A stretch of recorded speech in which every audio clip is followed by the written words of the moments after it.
us in this special meeting of the Land Information Advisory Council.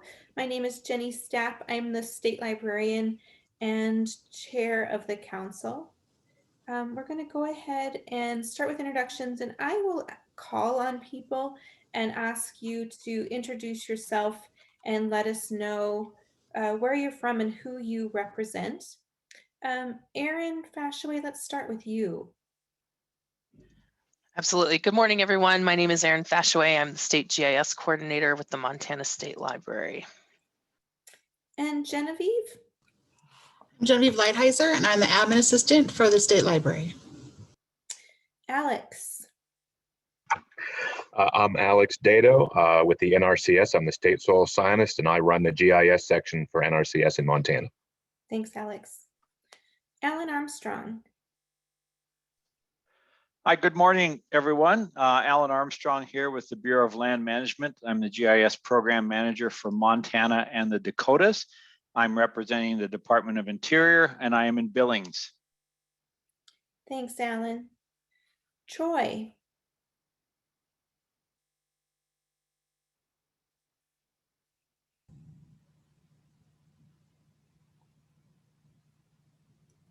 Oh, sorry, I got muted there. Troy Blanford, Water Information, the State Library. Thanks. Thanks, Troy. Jessica Mitchell? Good morning, everyone. Jessica Mitchell, Spatial Analysis Lab Director at University of Montana. Brandy Holstein? Hi, everyone. Brandy Holstein, GIS Specialist for Department of Revenue.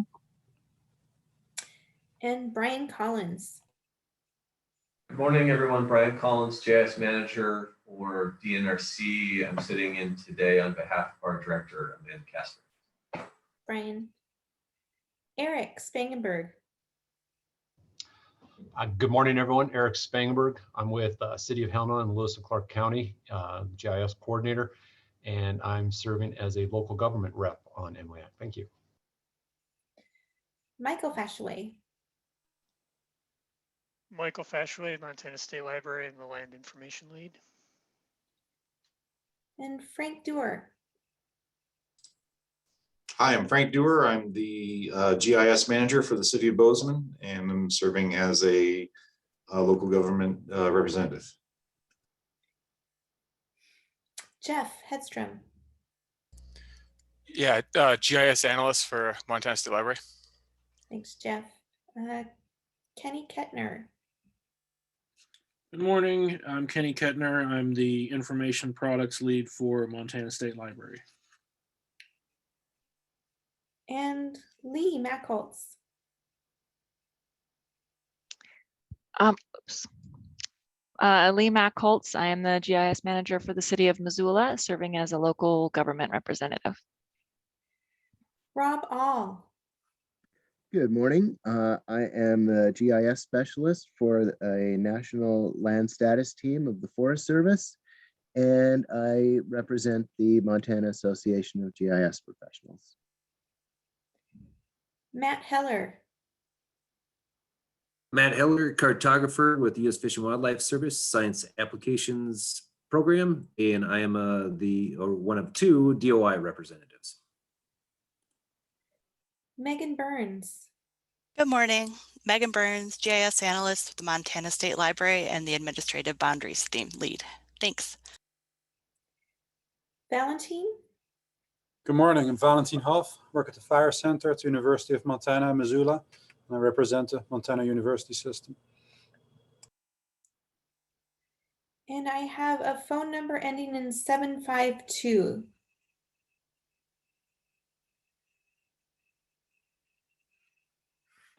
Kathy Whitman. This is Kathy Whitman, representative for House District 96 out of Missoula. Welcome. We're so glad you could join us. Thank you. Did I miss anyone?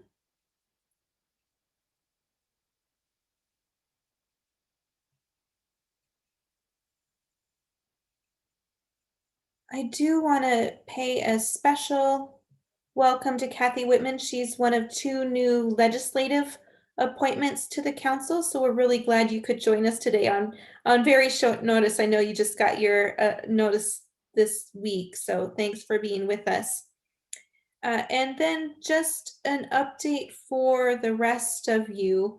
We've been in touch with the governor's office, and they are accepting applications for appointment to the council for the next biennium. There's an application available online. We certainly encourage all of you to reapply for your seats and hope that you're interested in continuing to serve with us. We hope to have appointments made by July 1, but in conversations with the governor's office, if they haven't made those appointments, we request that you continue to serve until either reappointed or new appointments are made in your place. So again, I really hope all of you will continue to serve. I think we have just a really well-formed council, and we so appreciate all of your expertise and input over the last couple of years. If you have questions about the application process or just the council in general, really encourage you to reach out to either myself or Aaron. And then specifically for Representative Whitman, we will go through an orientation process for the council once we have a new council seated at the, after the start of the fiscal year. Are there any questions about the application process?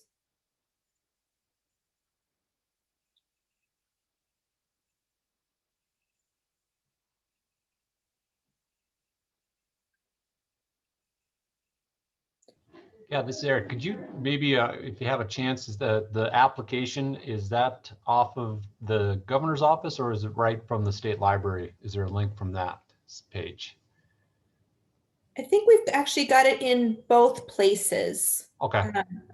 On the council page is a serve with us link, and the link should be the same when we looked at it last. Yeah, that is correct. So the link will take you to the governor's boards and appointments. It says serve with us. It's on the right-hand side, and we can drop the link in there. I'll also send a reminder to all council members regarding the appointment process. And so like Jenny had stated, you can either be, you can either have someone recommend you or you can apply yourself. And yeah, so I think that we're not quite sure when the appointments will be done. Probably, you know, the recommendation Jenny and I would give is probably sooner. The sooner the better to get those appointments in. If you know anyone that's interested, please pass them along to Jenny and myself, or we could try to reach out to them. We've had some interest in some of the positions that are currently vacant because of retirement. So, but if you have any others that you might feel it would be beneficial for us to talk to, we'd be happy to do so.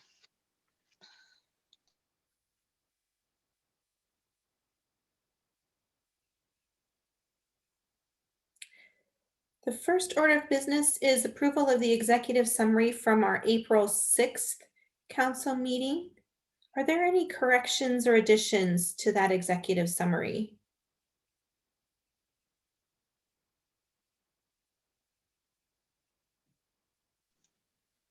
Hearing none. Oh, please go ahead. Yeah, I found a few errors that I sent to Genevieve this morning. I don't know if she was able to get those incorporated. Did I uploaded the new one like at 9:15, 9:30. Okay, perfect. Thanks. Thanks, Erin. Is there a motion to approve the corrected minutes?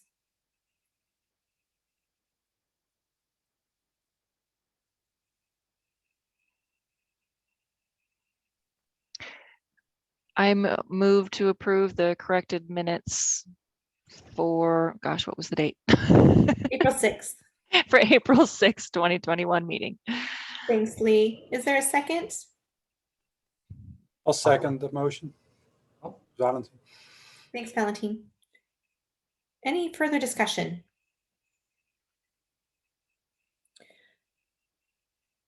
All in favor, please say aye. Aye. Aye. Aye. Aye. Aye. Aye. Any opposed?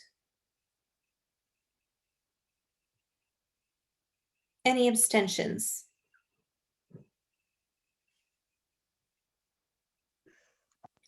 All right, thanks everyone. I'm going to move on to current business.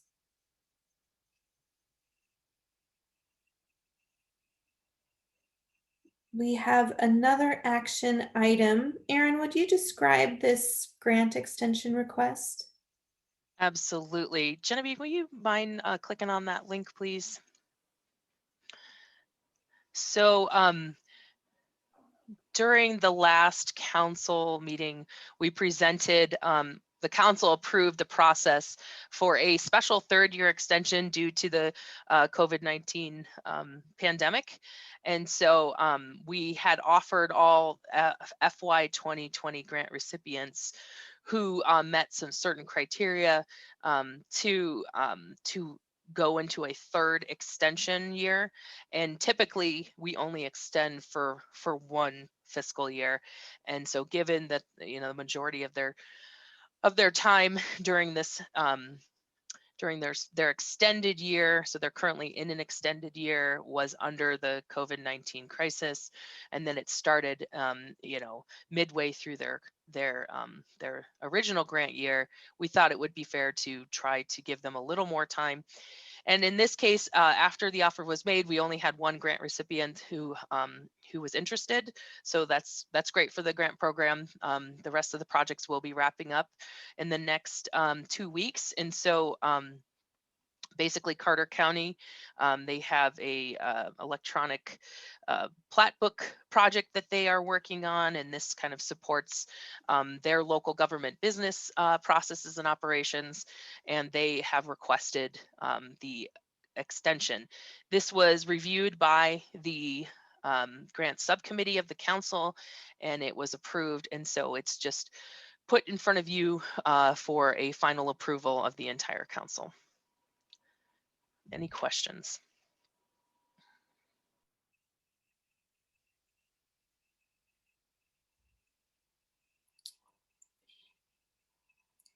Hearing no questions, is there a motion to approve this special extension? I would make the motion to approve this temporary extension. Thanks, Eric. Is there a second? I second. Thanks, Lee. Is there any further discussion or questions?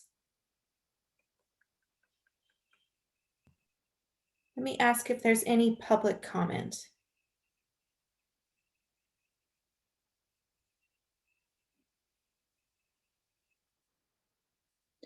Hearing none, all those in favor of the motion, please say aye. Aye. Aye. Aye. Aye. Any opposed?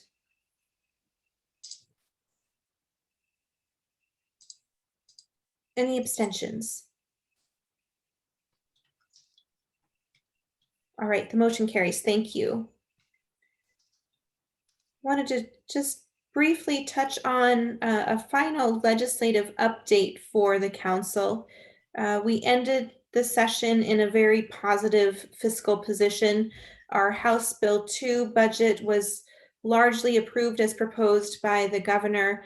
And then most of you are aware that we had an additional one-time only appropriation of existing MLIA funds, Montana Land Information Act funds, totaling about $426,000 each year of the biennium, or Erin, I might be getting 462,000. I'm sorry, I'm getting my numbers backwards. About 926,000 for the biennium to launch the real-time network effort. So that's included in our House Bill 2 budget. Also in our House Bill 2 budget now is the appropriation that is tied to House Bill 49, which was the increase to the Montana Land Information Act recordation fee, that doubling of the fee from $1 to $2. $1.50 of that will come to the state library, and then the additional amount will go to the local governments. So that new appropriation in our budget is about 828,000 each year of the biennium. So we're going to be talking about what that increased appropriation means for the land plan during our work session. And we'll have a little bit more opportunity to talk about how we see spending those dollars and get input from the council on what you think our priorities should be. I wanted to just briefly say that our business office staff is going through the process working with the governor's budget office on a process called turnarounds, which is where they take what was appropriated by the legislature and tie it to the state budgeting system. And that process usually takes about 3 to 4 weeks. And so the numbers that we're sharing in the draft land plan budget that we'll look at today are probably very close, but could change just a little bit as we make that tie into the final budgeting system. And when the State Library Commission reviews the final updates that the council proposes when they approve the state library's FY22 budget, we'll have final numbers available at that time. So just a note that some of the numbers are draft, but probably pretty close. And I just wanted to call attention again to the fact that with the passage of House Bill 49, local governments will also see a doubling of the funds that they receive to help support GIS, and we're just really excited about that. Do we have that link available to the dashboard that we can share? I am going to drop it in the chat right now. Great. For the purposes of the legislative session, staff created a dashboard that shows the collections that each county has received through the Montana Land Information Recordation fee since the inception of that fee in about 2006. To date, counties have collected about $1.3 million. And again, through the passage of House Bill 49, that amount will double for all of those counties. A number of counties use those funds to directly support their local GIS programs. And we also are optimistic that, especially for those smaller counties, that with the increase of this funding, it might provide more seed money and more opportunity for us to see an increase in future grant requests and more opportunity to leverage those dollars through the MLIAC grant program in the future. So we're really excited about that. And then finally, House Bill 50 also passed. That's the bill that appropriated $450,000 a year to the state library to help local public safety answering points with their GIS data to help improve their 911 systems and to make them ready for next generation 911. The bulk of those monies will be spent on a software as a service contract that will allow local PSAPs to assess their GIS data more regularly. And then the balance will be available for the state library to help provide training and consulting and support to those local PSAPs that need additional support as they work to improve their overall 911 data.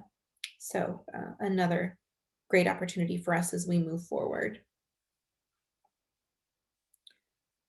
Are there any questions about my legislative update?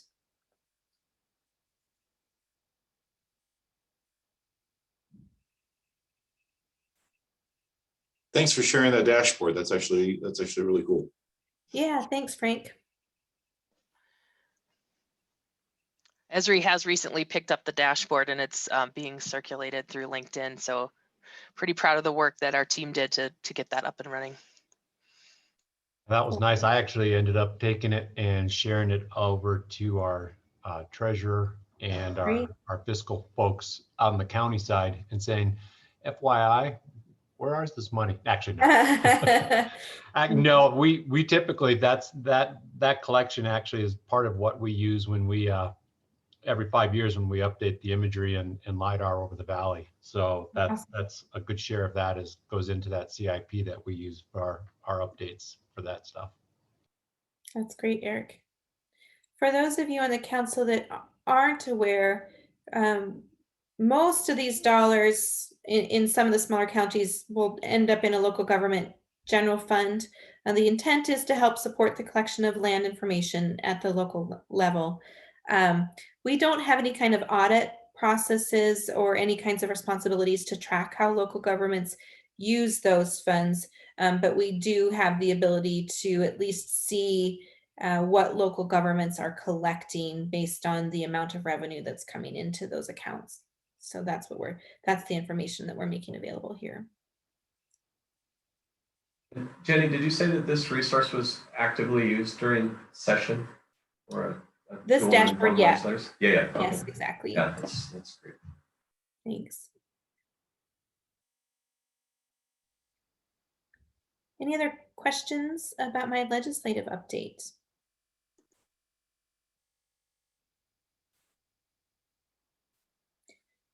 Aaron, why don't you talk about GIS strategic planning? Absolutely. I was just responding to Michelle, our project manager. So we are in the process of, we have awarded the contract to AppGeo. They have a lot of experience, and some of you are familiar with what we're doing. And I'll just give a brief background for those of you that are new to the council. Basically, we are in the process of creating a geospatial strategic plan for the state of Montana for GIS coordination activities. And basically the current plan that we have is I think 15 plus years old, and the folks that we decided to go with through the RFP process is a company called AppGeo, and they are pretty familiar with the process and have a lot of experience with creating state geospatial strategic plans. And we have a subcommittee that is working on throughout this process. So Lee Mackoltz and John Healy, our tribal rep, are a part of the team, along with some of the leads internal to the state library. And currently we are working on finalizing a survey that will go out to our stakeholders. And we're creating that list of stakeholders as well. After that, there's going to be a two-part workshop series, and we will keep the council informed along the way because your input is very important to us. And so we hoped to have that survey out this week, but it looks as though there's a little bit of a delay, and it could go out at the end of this week, but probably the beginning of the following week. Unfortunately, we don't have a lot of time to have this out because we are on a short timeline to create the strategic plan. So we'd ask that when you do see it in your inboxes to please take the time and complete the survey. And that survey information will be used to inform the planning process and how we're going to manage and facilitate the workshops. I think that's about it for now. Jenny or Lee, did you have anything else you'd like to add?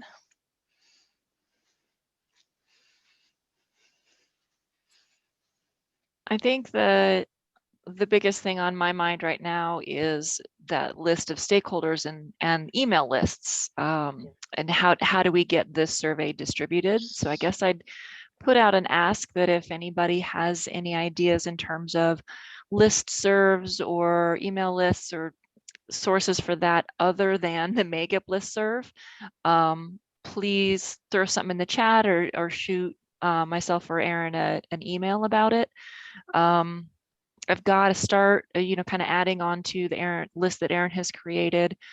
I just have a feeling that if we rely primarily on the Megap listserv, we're not going to get the full audience and the full set of stakeholders that we really want to reach. So any ideas would be great. Yeah, and I should say that the both the survey that we are currently crafting and the workshops, we're taking a two-pronged approach. One is going to be, the survey will basically fork, and it will be for GIS professionals who understand the technology, who use the information on a daily basis. And then the other ones, let's say the data products that we create for professionals.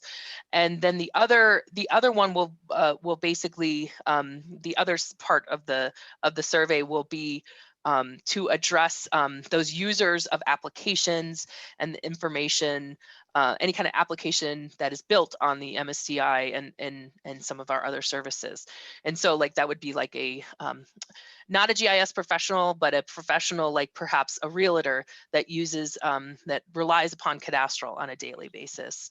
Perhaps a doctor or a healthcare professional that relies upon our current COVID dashboards on a daily basis. So things like that. So we're going to we wanted to take that approach of we have the extremely technical side and then the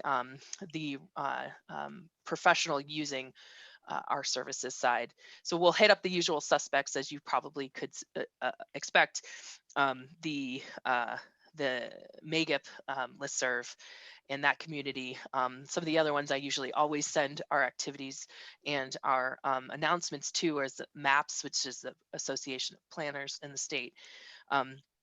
We send it to MACO and then the League of Cities and Towns, because those are other big partners of ours. We send it to our GIS Managers Forum, who basically, that's a state body that is in charge of bringing state GIS related issues. And so, and we'll work on, we have like Lee said, we do have a long list coming. Please feel free to redistribute yourself as well. But if you do have specific listservs in mind, like Lee had mentioned, please feel free to send those to us this week. And that's all I have on that report, Jenny. Thanks, Erin. Any more questions for Erin about the strategic GIS strategic planning process?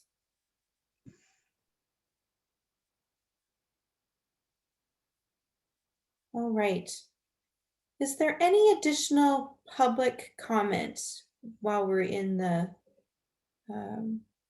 open meeting portion of the agenda?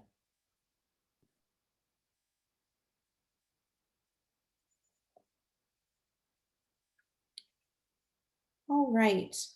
We wanted to spend the rest of our time together revisiting the FY22 land plan. As a reminder, this was the land plan that the council adopted back at your, I guess it was a late November, early December meeting that was proposed to the State Library Commission.